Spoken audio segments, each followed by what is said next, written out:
zer baino lehen eskerrik asko, etortzagatik. Duela 2 urtekin genion Usurbilen 36ko gerrak, herrian izandako ondorioak aztertzeko bideari, aztertzeko lanketa horri. Orduko hartan, hemen nire alboan dudan Jon Martinekin batera ere, Aitor Azurki eta Itzol Arroio zeuden prentsaurreko hartan. Eta urte hauetan egin asmo genuen guztiaren berri eman. Eta nik esango nuke, bagoaz, zer egin horietan bagoaz, poliki-poliki, baina urratxo sendoak ematen bagoaz. Ordutik 2 urte pasatu dira, eta esango nuke gainera baztirela alferrik pasa, izan ere, tarte honetan, Usurbil 1936 oroimen historikoaren elkartea sortu da, eta egiten ari den lan eskerga nabarmendu nahiko nuke. Zeregin horretan nik uste dut giltzarria izan dela bi erakundeon artean abenduan sinatu genuen hitzarmena, Usurbilgo udala eta elkartearen artean sinatu genuen hitzarmenura, izan ere hitzarmen horren bidez proiektu hau konsolidatzeko gai izan gara, proiektu hau are gehiago indartzeko gai izan gara, eta bi erakunden arteko lankidetzari jarraikortasuna, egonkortasuna eta segurtasuna emateko gai izan gara. Gogoratu urterako hitzarmen badela, udalak proiektu honetara, zeregin honetara 96.000 euro bideratuko dituela, eta hitzarmen horretan justu hasten ziren urte bakoitzean egin beharreko lanak edo egin beharreko zereginak zeintzuk ziren. Eta zeregin horietan, 2 urte hauetan ez da gutxi egin dena, iaz gogora ekarri nahi, iaz esaterako tropa faxistak Usurbilen sartu zirela 85. urte hurrenaren bueltan, herriko frontoian fusilatuei egindako ekitaldi gogoan garbi hori nik uste nabarmendu behar dela. Gerora ere beste 2 ekitaldi egin dira, beste 2 aitortza ekitaldi ere egin dira. Gainera ez dira azkenak izango, asmoa delako ere bide horretan sakontzea.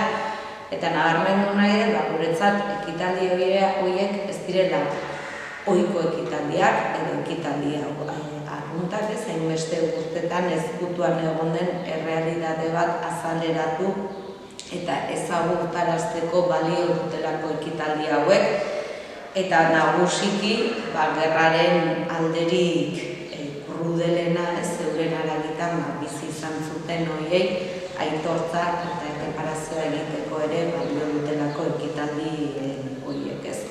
Ia da ekitaldi horiek badirela elkarteak egiten duen lanaren alderdirik ikusgarriena, baino atzetik eta ikuste ez den lan izugarri bat dago, inurri lan izugarri bat dago, eta lan horrek ahalbidetu du ere esaterako gaur aurkeztera gatozen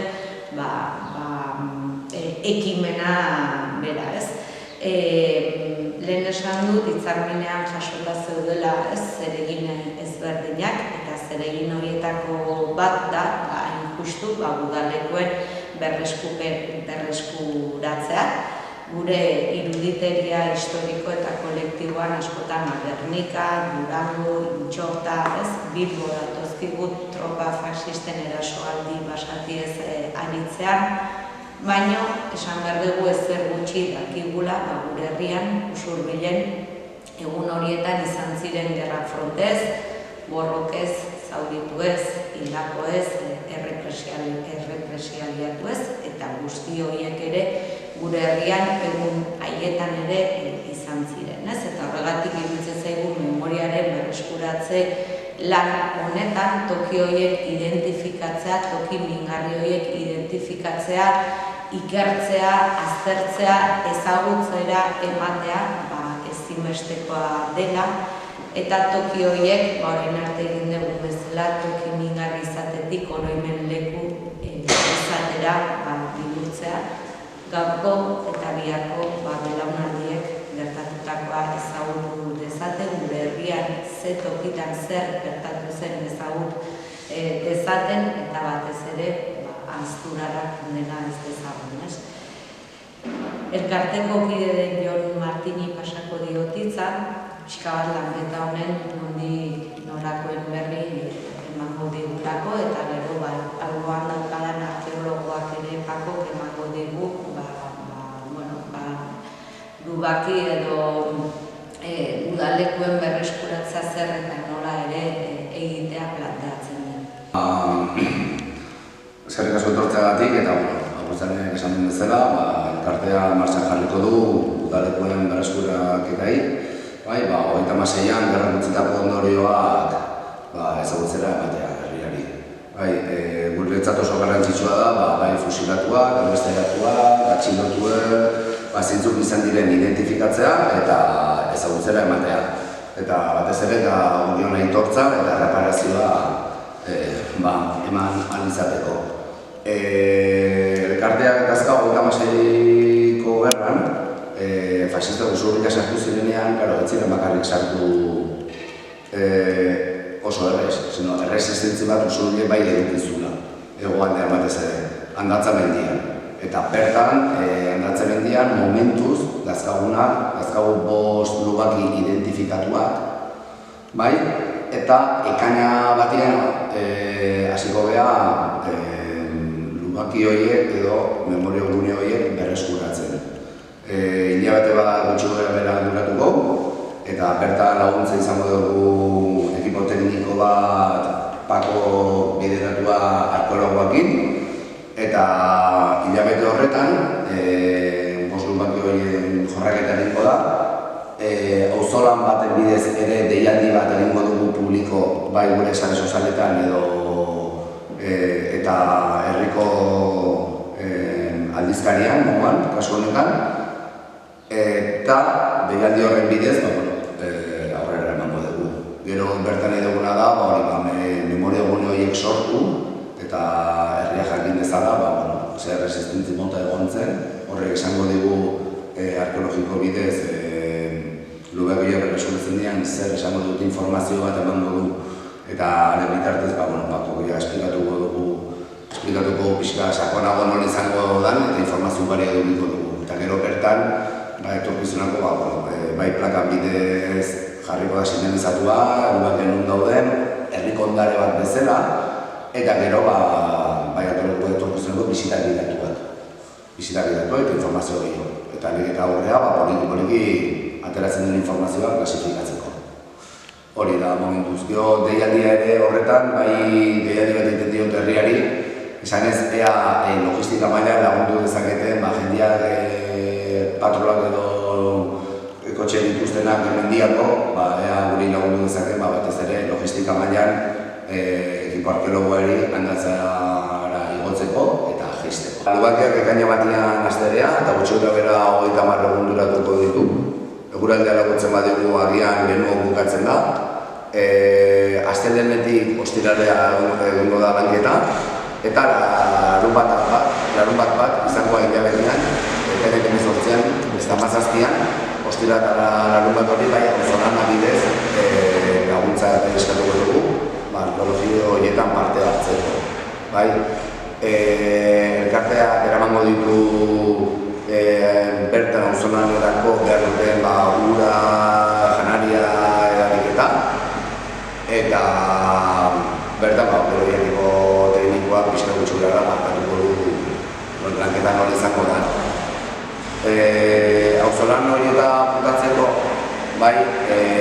web horri bidez apuntatzeko posible izango da, usuren926@gmail.com. Aldi berean ere, bai noguakin eta udaletxeko handizkariarekin bat egingo dugu deialdi hori aurrera eramateko. Egia da, eskabazioan eta ateratzen diren material ezberdinak klasifikatu ondoren, bai lortuko duguna izango da, gero 2022an erakusketa bat nola egingo da herrian bertan, atera den material hori bertan herritarrei erakustea, ikusita ze garrantzi duten lubakiak. Eta, pesa dut guzti hori. Netzetan hemen bakarrik egon, ekipo bat osatzen dugu, eta zoritzarrez ezin dira etorri, baina, ezin bakarrik, ez eta lau arkeologo lau gazte arkeologo gara. Adalixo, Xabi Herrero eta Itziber González, eta Lauro, ahora. Eta, bueno, ez baino lehen, eskerrak eman ditugu Usurbilgo udalari, Usurbil 1996, eta elkarteari, eta Hotelera Arkeologo enpresari, konfidantza jartzagatik, arkeologo gazte talde bati aukera batea, lako proiektu bat egiteko. Proiektua,